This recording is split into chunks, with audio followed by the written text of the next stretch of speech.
Bande konanga mbote boyebi ke nga lingana nga oloba trop te ba vidéo na salango muke. Mais so bomoni nga na sala eloko c'est parce que demande leki ebele. Ya ba master na ngai, ba jeune frère, ba jeune sœur, ba grand frère, ba grande sœur, ba papa, ba maman.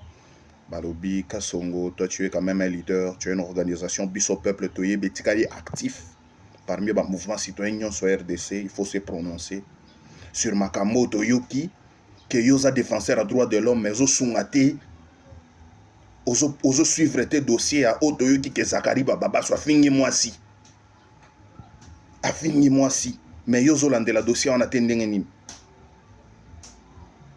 Ça ne veut pas dire que ngana yoka dossier on attend. Mais si tu es un bon défenseur des droits de l'homme, il faut prendre le temps pour analyser les dossiers. Rassembler les éléments. C'est après qu'on rassemble les éléments, on a des éléments, ça s'est prononcé en vidéo. Nayoki que groupe ya cabinet Panzi va accompagner des victimes. Oazomi bimisa lokwa victime mutazo linga ye moko yebisa batu ke bafingi ngai bafingi yo kelenga koloba bako accompagner ye Panzi yango ya cabinet oyo j'espère qu'il y a hôpital Panzi ya docteur Mukwege prix Nobel na biso asungaka biso na makambo ba violer ba maman alingaka sunga bango a accompagner l'état na ba mission ebele mais mission na ye échanger et comme ko soutenir ka ya motoyo alobi bafingi. Mais na yebi bien dossier combien ils ont traîné ya baso bazo violé partout na RDC ao ba minero ba okota ba hôtel ba landela ngote ba landela ka mutu moko. On se demande pourquoi, dans quel objectif, et les avisés vont comprendre. Nazo développé bande konangai, je suis un défenseur des droits de l'homme. Et un défenseur des droits de l'homme à Zarabiloko, Mibala respectant Makasi, ce sont des principes et des valeurs. Socle et engagement défenseur à droits de l'homme et Zarayangoana. Ce que moni déjà comme qui n'a l'encontre, il y a des principes, des valeurs à défenseur des droits de l'homme. Là, mon frère, ma soeur, il y a des rencontre. Ils sont des défenseurs à droits de l'homme, d'autres des défenseurs à droits de l'homme. Ba misusu ba yaka wapo ba mona ba misusu ba sala ba kota ba tika ba kenda ba politique simbate et ba comme linga ba utiliser ba même mode opératoire au ba sala en kati activisme. Je sais de quoi je parle. Au Kabila a enlevé mon alors que toyeba isika muto kenda batama. Je l'ai dit, hein, je suis très simple et je suis très transparent. Oh non, ba misusu balamuka wa bazana bazemi ya ba Jean-Marc Kabundu l'honorable que je salue et que je demande sa libération. Classe politique et assez, Félix Antoine Tshisekedi, le président de la République, a décrispé atmosphère sociopolitique, a libéré les prisonniers politiques. Il faut pas bima pour que l'élection soit inclusive. Singi. Ba misusu baloba wa bazaki na bazema bakabundu to yebite so ba avorta sans consentement na ye ou bien ceux qui zemi wana kola ba bota il faut moi na za wapi on ne sait pas. Bande konanga ba congolais bande konanga bino batu bolandelo koyo. Balobi na sali enquête que makamunyo se bandaki lorsque cette dame là a posé qui question na page Zakari Bababaswe lingala facile kenda wapi. Question mo na nuye linga na mutu. Lorsqu'on faisait lingala facile, bazwaki avis na yo. Ou bien olingi kolingi tuna kekenda wapi dans quel objectif? Objectif ya koyeba suite à lingala facile na parcours nango o bison so ba congolais to yebi question za besoin koyeba lingala facile kenda wapi kotia chaîne otali le kaka. Ou bien question wana osala kiango par la provocation. Oyeba que soki na sali boya ko répondre ngai et pour exécuter ba plan moko boy XY. C'est de ça qu'il s'agit. Bande konangai to comprendre que loko wana ezaki na objectif mususu. Mais quand j'essaye de puiser, nabi makamunyo so le canican. Oh, il y a eu quelques jours. Mais avant eloko wana ni ne salema ki sur le plan politique, sur le plan communicationnel. J'ai compris que Zakari Bababasso a été reçu par la première dame pour parler na biloko bango moko bayebi. Première dame, à la fondation, Yebani, a s'intéressé à Makambo Bassi. Et aujourd'hui, comme par hasard, c'est une femme qui s'élève que Zakari a fini. Donc Zakari, Moutoyo, a qui négocié pour Makambo Bassi. Et pour moi, a fini à moi si le même jour. Vous prenez qui pour de cons? Qui sont cancres? Qui ne réfléchit pas? Ah, c'est de ça qu'il s'agit. Photo de son Donc moi, je peux gober au nom de l'activisme. Parce que Moutouazak est activiste, alors que Naïe est mode opératoire, Naïe est-ce qu'un activiste, défenseur des droits de l'homme, normalement constitué, peut faire la solidarité na batubazo usé, na ba supercherie, na lokuta, na victimisation comme mode opératoire? Ah, activiste, qu'est-ce qui se passe? Je vais vous répondre clairement. Vous assistez à la guerre des deux cultures activistiques. Tozana ba oyo ba utiliser lokuta, ba utiliser muyibi, ba utiliser corruption, ba utiliser séparation pour que bazala ba activiste, ba utiliser ti musika ko kendo teka mboka sur le plan international, na ko occasionner ba plan occidentaux. Na mboka na biso.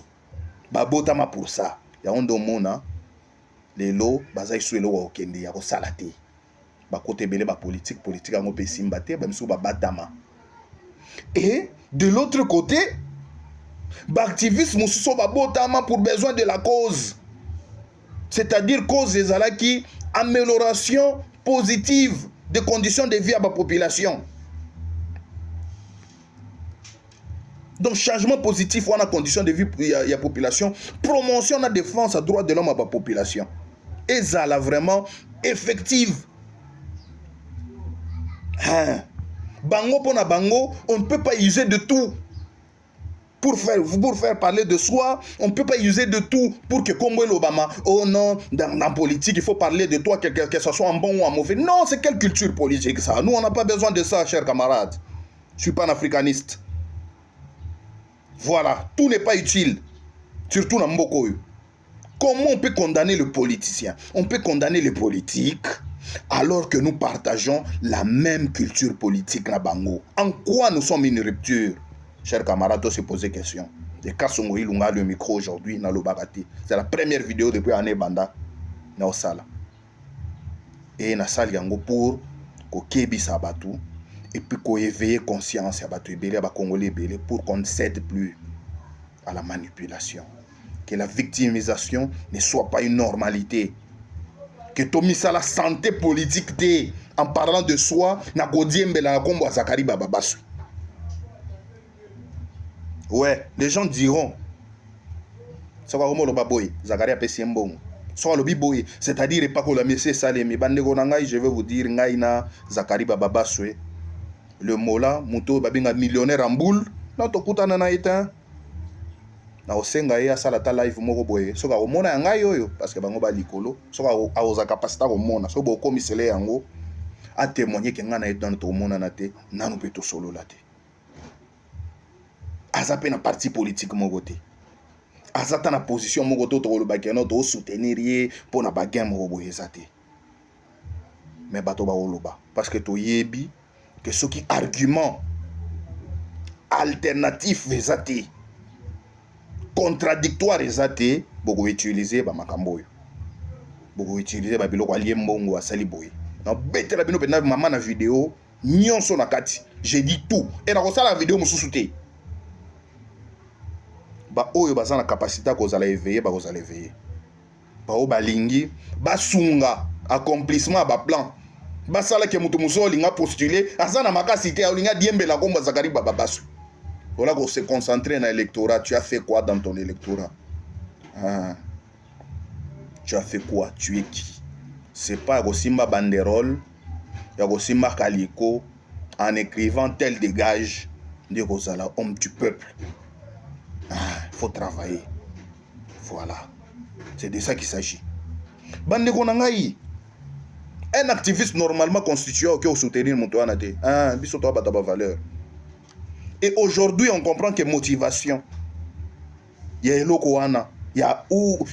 Qu'en est-il avec l'ingala facile? Et ça qui provocation pour qu'à répondre. Elle a qu'à répondre kaka. Et M. Zakari a été très stratégique à répondre à un contenu officiel. Officiel, ou à ça les live. À répondre en pan. Mandeko. Toujours comprendre que ça a été clair. Mais comme si cela ne suffisait pas, il y a ce qu'on appelle des applications fake. Ce qu'on a na Google Drive et na Google Play, fake tweet, fake Facebook, fake tout ça. C'est la possibilité de créer des faux comptes. Moi message, tout ça, créer discussion, quand il capture d'écran. On sait les jeux, les règles, les systèmes et les éléments non répétés en haut. Ah, biloko ezaki utilisé en haut. Et on a pensé en haut. Voilà pourquoi, dans le message, qu'on va décourager le mode opératoire. On va prendre décourager le système de victimisation. On va décourager la vente et l'activisme. On va barrer la route, mobilisation citoyenne ou politique.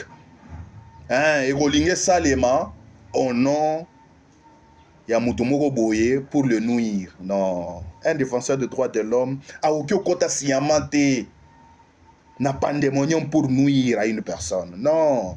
Bandego salamabe. Ngatoza masanangai. So comme ça les locaux pour nuire une personne, tu m'appelles la oyate bao ba yebinga bien. Et si vous le faites, yo mutoko salango. Yeba que banga yo yo batulwa banga. Na mupiko ya batu ba raisonner lo kwa nga, mais ba delenga na lo ba makambo yo. Ba yebi ba se reconnaître na vidéo yo. Yeba ke toko zala nzela na yo ya kafu. Azolo bana otoka eza normal ki sasa mulunge. C'est de ça qu'il s'agit. Bande konangai. Donc il y a des gens balingi ko dimbela susu na komba mutu. Pour na sala moi santé financière. Santé politique. Qu'on parle. Ya batouana. Mais batouana to yebi boto za na bakatumbi.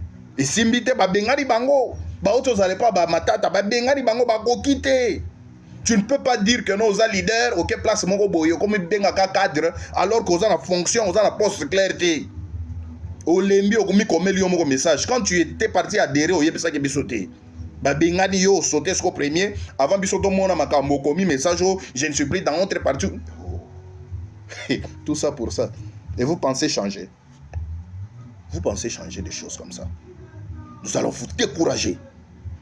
J'appelle na ba activiste nyonso ba oyo balingi justice ba vrai défenseur à droit de l'homme ba kota na eloko na zoti en place na ba masamususu to bengi yango dynamique Zakari Baba Basu boko mona ngo sur toutes les plateformes et bitumbe ko zala vraiment na ndenga bien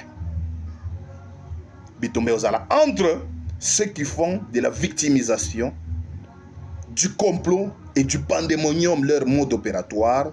Naba Oyo qui disent non, il faut changer la culture politique de notre pays. Il ne faut pas que les antivaleurs deviennent une normalité congolaise. Bande konangai, j'ai tout dit. Vidéo yo na ninga salango na 10 minutes, mais comme déjà 13 minutes. Na 14 minutes juste na kokatango. Donc, on va accompagner l'honorable Zakari Baba Basu. Plein de gens sont pas biso kozala et on va lutter. Et vérité koye bana qu'il faut pas causer la mutu makambo pour na nuire. Bye.